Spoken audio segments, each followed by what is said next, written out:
Swayam Prabha. Digital India. Educated India.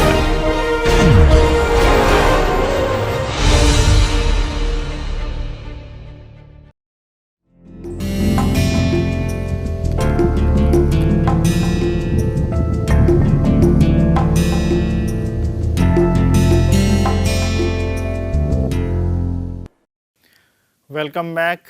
A very good morning, good evening, good afternoon to all my friends and the students who are taking this course. This is the 17th lecture. Each lecture, as you know, is for duration of half an hour, and this is the fourth week we are into, the second class for the fourth week. So, as we were discussing the concept of utility, what is the concept of expected value, what are the different utility functions which you have, how the certainty value is calculated, how you make a decision depending on different decisions are probabilistic.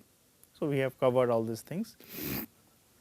So, let us continue our discussion and we will basically expand our discussions in a little bit more interesting practical applications from the conceptual point of view, and once that is over, we will definitely go and solve few problems. So, to give a brief outline of what things are going to come, we will try to finish up utility analysis in as much as detail as possible, and then start off the concept of precedence diagram. So, by that way we would generally go into the network concepts, and then in between we will solve few problems and also come back to the different ideas how financial concepts are used in order to take decisions related to projects and investments like IRR, then interest rate and all the things.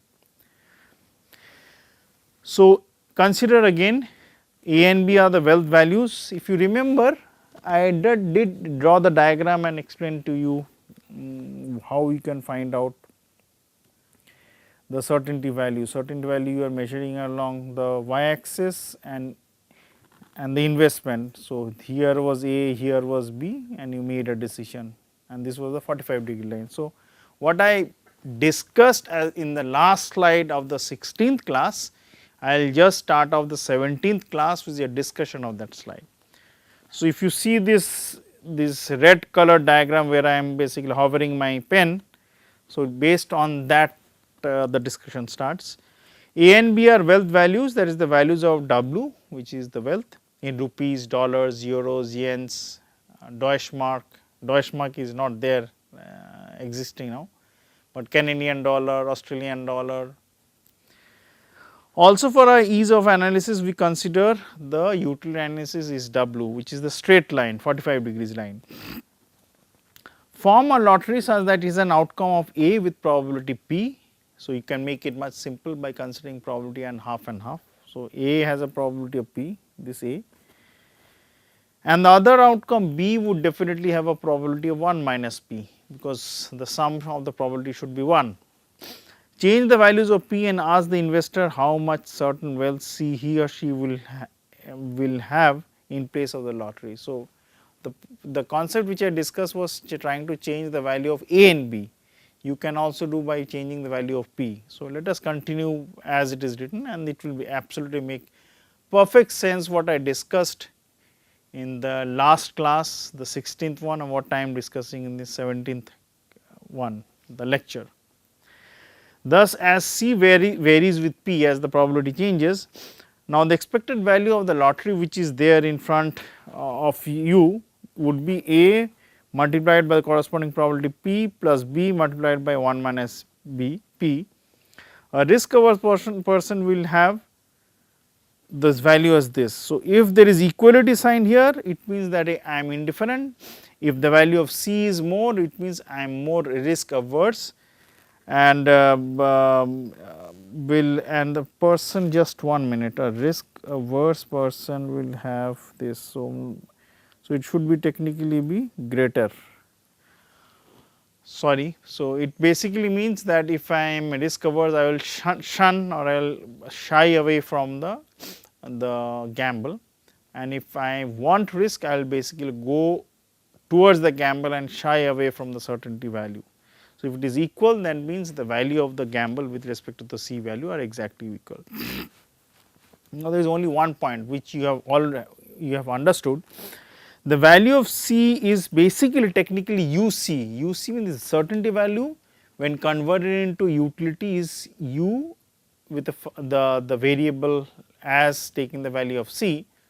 Now, that is a straight line because the utility function is W, hence the value is C. Similarly, for A, it is UA, which is again back to A, and B where the utility function is UB is equal to B again because the utility function is linear.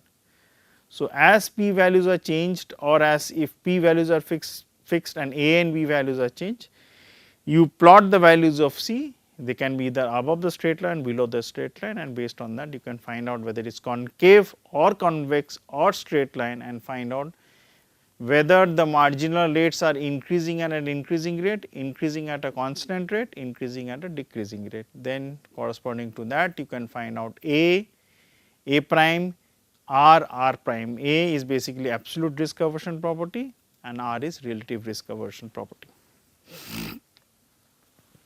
So, how would you find the explicit form of the util function?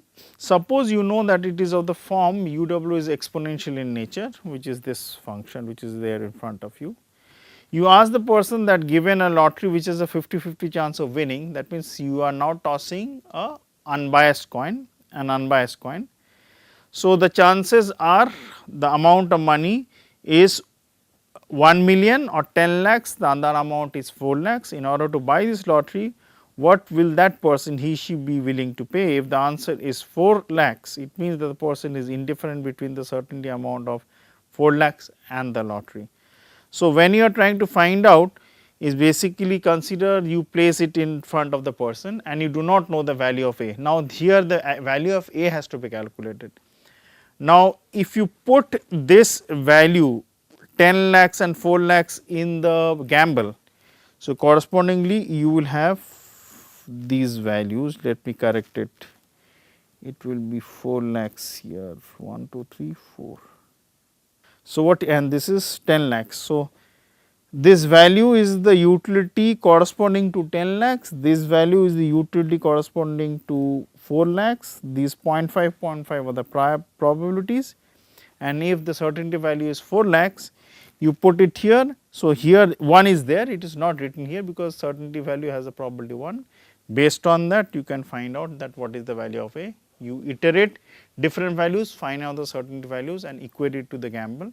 Slowly as you plot it out or basically equate it, you will find out different estimates of A and take the best estimate considering the statistical properties whatever test you are doing, and you can basically find out the value of A. Similarly, you can do for the quadratic utility function, you can do for the log utility function, you can do for the power utility function and correspondingly to other utility functions which you may also find. So, utility functions has some axioms or the rules. So, the axioms are very conceptually very interesting. So, let me read them and just explain in very simple terms, they would have no consequence on how we solve the problems. Solve the problems mainly utility would be from the point of view of decision tree analysis and general utility as concepts, and then we will be always using those concepts in the areas of project management. So, an investor can always say that whether A is equivalent to B, where A is better than B and where A is not as good as B, or that means putting it in another way, B is better than A. That means my choices are I am indifferent between A and B, I am inclined to take A, or in the last case I am inclined to take B. So, in case if I prefer A with respect to B, I prefer B with respect to C, then logically I would always prefer A with respect to C. So, this is the axiom, but in general in many of the practical cases it may not be true. Consider x is equal to y, the third axiom, then assume we combine x with certain decision z such that x is with probability p and z with probability 1 minus p. So, there are two outcomes. On the same lines, we have the decision z combined with y, and in that case if probability of z is 1 minus p, then the probability of y is p, then you are sure the value or the equivalence between x plus y plus z, that means the decision outcome is equivalent to y plus z, such that you can say what is the outcome by combining x and z is equivalent to combining z with y. For every gamble or every decision which you make or every, say for example, investment which you make in a project, there is a certainty equivalent such that the person would be indifferent with respect to the gamble and the certainty value, which we have already discussed in one or two very simple problems. So, now comparison, we come to the comparison between the mean variance concept and the utility concept. So, let us pause here for 1 minute. If you consider the capital asset pricing model and the linearity of prices and the concept which we discussed. So, it generally means the fact that we are considering in a sense the return distributions are elliptical in nature. Elliptical in nature means they have some properties, I am not going to go into that, but normal distribution is one distribution which I did mention time and again when we were doing the quadratic utility function, that if the returns are normally distributed, then the actual utility function is quadratic and vice versa, because there are some very nice properties about that. So, and mean variance theorem, which was basically the work done by Pining, work done by Markowitz, for which and other work he won the Nobel Prize. So, we will consider the mean variance concept from the point of view investment and the utility function. Consider the utility function as a quadratic, where b is the parameter for the quadratic utility function, and we have 3 assets and the prices are given as in this table. So, A, B, C are given, I find out the returns. So, returns can be found out if you know in simple statistics in finance. So, returns can be, say for example, I invest at time t is equal to I 0. So, this t is just for the notional concept, and then at t is equal to t 1 I get my value. So, consider this value as I 1, this value as I 0.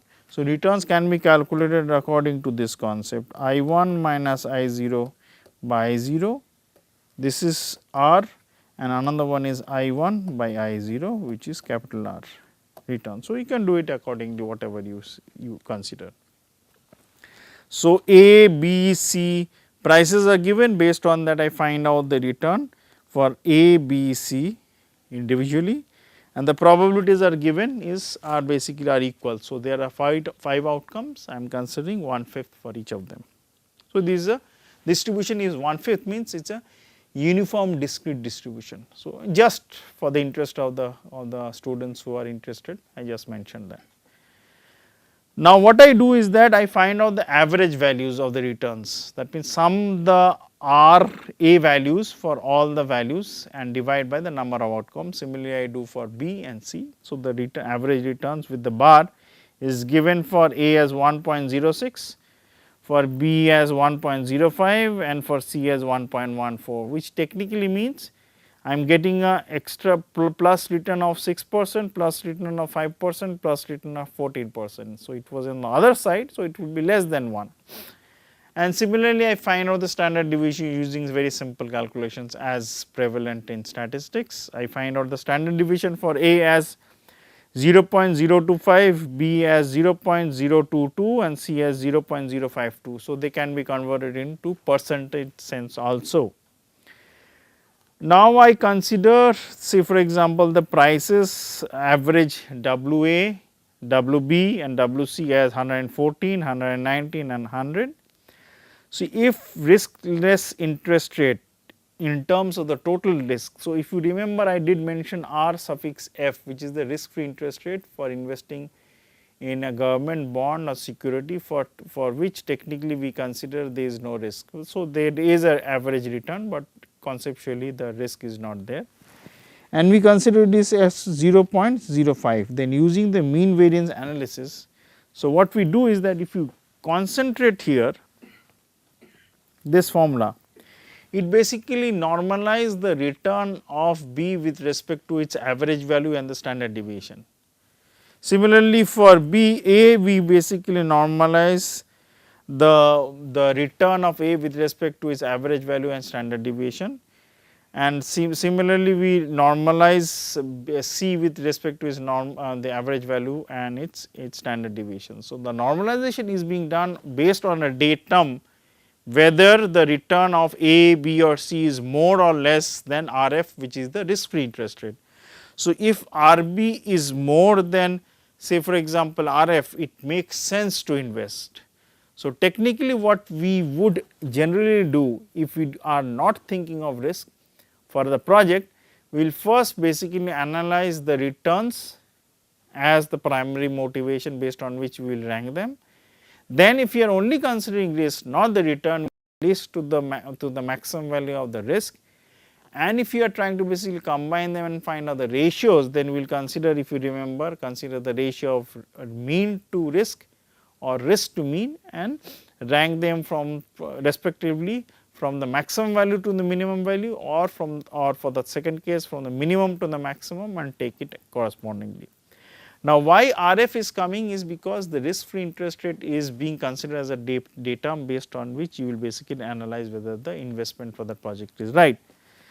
So, if you find out the difference of RB over RF normalized with respect to the standard deviation, which is the dispersion, it is 25%, for A it is 22.4% and C it is 12.3%. Hence, technically for project B, where we will consider as 25% as the return is the highest, hence we will basically allocate our amount of money for the project accordingly. Using quadratic utility function, if you now basically have, so this was done, the first part where I am now marking it as 1 was done based on the fact, anyway let me highlight. So, this part was done based on the fact that the mean variance concept was being used, which was by the Markowitz. Now, in part 2, if you consider this part, what we are doing is that we are considering the quadratic utility function to be true. So, a quadratic utility function is given where B is minus 0.002, and what we do is that based on the prices, here return and standard deviations are not coming into the picture. Based on the prices, we found the utility functions and they come out to be 90.68 for B. So, the B prices are given 119, for A it comes out to be 88.01, for A 114, the weights are not the weights, the wealth is given. For C it is 80.00, again for C it is given as 100. So, based on that, once you rank them, you will find out the quadratic utility functions concept being used, then the utility of B is highest than A and A is better than C. So, you rank them. So, if you compare the first concept being utilized for a ranking and the second concept being utilized for the ranking, generally they match, because due to the underlying assumptions being fundamentally true for both of them. Consider the following with two different sets of outcomes, again coming back to similar type of problems which we started with for discussing utility functions. So, scenarios are given, outcomes for scenario 1, which is 15, 20, 25, 10, 5, and for the next one again the scenarios are 20 till the last one is 30. Now, what we have done here is that we have taken again the wealth is the same type of problem, just a repetition in order to like kickstart our thinking process in a much more positive light. So, W's are given, based on that we find out the utilities, and the probabilities are given. Probabilities are basically simply that you find out the total sum of the scenarios, which is scenario 1 plus scenario 2, and then find out what are the corresponding probabilities. So, for scenario 1 and scenario 2, there are two outcomes, based on that you find out the probabilities, which is given in the last column. Again accordingly we find out the expected value and rank them, if there are more than one projects. And if both of them are same, we then basically go to the risk. If again if risk is same, say for example, so we may be tempted to rank, use the concept of risk to return, return to risk, how good it is, better than the risk free interest rate, and all those things. So, deterministic probabilistic one we have already considered the diagram. So, I am just again highlighting it. So, the equivalence between them would be true if the overall expected value which you have. So, the overall expected value in this case would be P I into W I. So, P I, how many i's are there? 1, 2, 3, 4. W I am considering as the utility. So, in case if the utility is linear, then it is W. In case if it is not linear, then I have to use the utility function as given. So, I basically sum up. In this case, what I am doing is that for each arm, that means the P I into W I am breaking them into a fair gamble and then trying to find out if the utility concept of the certainty value is equal. So, in this case what will happen is B I into H I plus 0 into 1 minus H 1 should be exactly equal to P 1 into W 1, but again we are considering the B 1 and zeros are the corresponding utilities based on which we are doing our calculations. So, if there is some other utility function, we will basically use that utility functions, but multiply it by the corresponding probabilities which is in this case H 1 and another arm has a probability of 1 minus H 1. So, generally for the investment processes or the project management concept or investing in projects or making a decisions, people have other criteria of selections also. One of them is the geometric mean return, one is the safety first criteria, third one is the stochastic dominance concept and analysis of terms and characteristics of the return distribution. So, we will consider in detail the first two and just mention about the third and the fourth and then proceed. So, I will try to, as I mentioned as we started this lecture, we will definitely go through one or two very simple problems for these concepts as we proceed with the project management course. So, the geometric mean return distribution means for the selection process we consider the maximum geometric mean such that is the highest probability of reaching or exceeding any given wealth left in the shorter possible time or return being maximum. The highest probability of exceeding any given wealth length over and above the given immediate time. Now, why geometric mean is used? So, if you consider very simple statistics, we know that there are generally there are three type of average measures. So, I am not considering mean, median, mode and the median. I am considering the average characteristics, one is the arithmetic mean, one is the geometric mean, one is the harmonic mean. So, when I am considering the arithmetic mean is just the simple average. So, if I have 10 jam bottles and I want to find out and the weights of all of them are given, I want to find out the average weight. So, I will just sum them up, divide by the number 10 which is the number of jam bottles. If I want to find out the height of a set of students, I add up this height, divide by the number of students. Now, if I want to basically use the concept of harmonic mean, then harmonic mean has a very interesting example which we all know. Consider a car travels from Delhi to Bombay at a certain speed and then comes back and takes certain time and then it again travels back from Bombay to Delhi at a certain speed and considering a certain time, and you want to find out what is the average speed of the car traveling between Delhi to Bombay and back, then we will try to use the concept of harmonic mean. So, I am not going to give the formula, but just for people who are interested, they can check up any simple class 11 or 12 book or even class 10 book. Now, if you come to the concept of a geometric mean, generally geometric mean are used in financial concepts because interest rates are accordingly calculated. So, here I will try to give the formula because this is of interest for us for this course, and I will, as I mentioned, that for arithmetic mean and for basically the harmonic mean, people can check simple examples, very interesting examples. Now, when you have two interest rate R1 and R2 for year 1 and year 2 and I want to find out what is the interest rate which is being applicable for year 1 and year 2 combined, then I actually I will be using the concept of geometric mean. So, how it is done is like this. Say example, interest rate for year 1 is R suffix 1, interest rate for year 2 only is R suffix 2 and I want to find out what is the interest rate between these 2 years combined.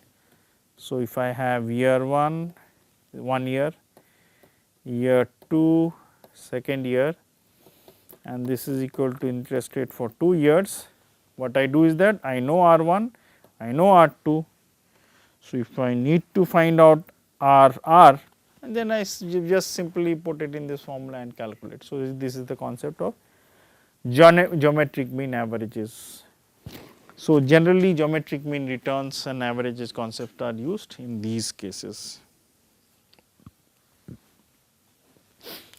Consider the IR, this capital R is the, if you remember again just for recollect, and if we remember we had two values I1 minus I0 by I0 and another was I1 by I0. So, this is capital R which we are using here in our calculation.